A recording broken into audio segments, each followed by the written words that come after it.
Hi, everyone. Brad here at Delta Awesome, helping business leaders change to awesome. And I work at the intersection of business coaching, strategic coaching, and executive coaching in that middle ground. Today, I want to share some best practices about executive coaching and specifically, how do you help someone grow the fastest that is possible for them to grow? And there's one rule that I use on this, and it's the 2% rule. It comes from the book Rise of Superman, which comes from the book Flow.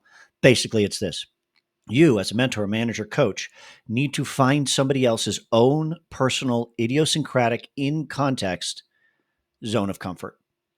And then you want to find a way to push them just 2% out of that zone of comfort. Now, I'll get into the rationale behind this later, but the real close thing you have to monitor is you're choosing empathetically what they feel like is their zone of comfort and you're breaking it. Why 2%?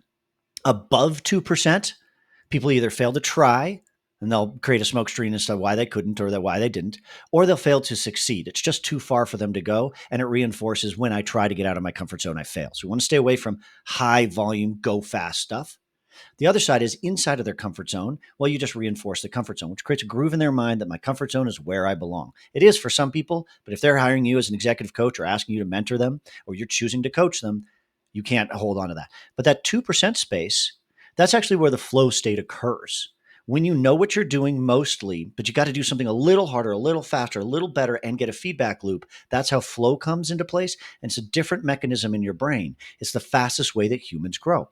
So we're trying to find a place where somebody is consistently in the flow state in little 2% increments. And it's my job to find their zone of comfort, develop a 2% better, monitor it, praise them when they get it right, help them when they get it wrong, and then follow up with another one and another one and another one. Over time, these add up. They teach a person flow state is good. They help a person grow and mature into who they are. The benefit of all of this is over time, you actually find out that a person grows faster than they would have on their own without the burnout that happens when you want to do high growth and then fail.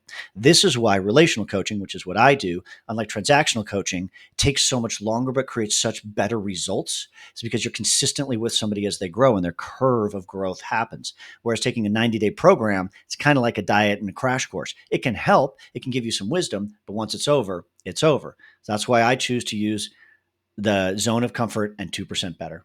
Thank you for your time.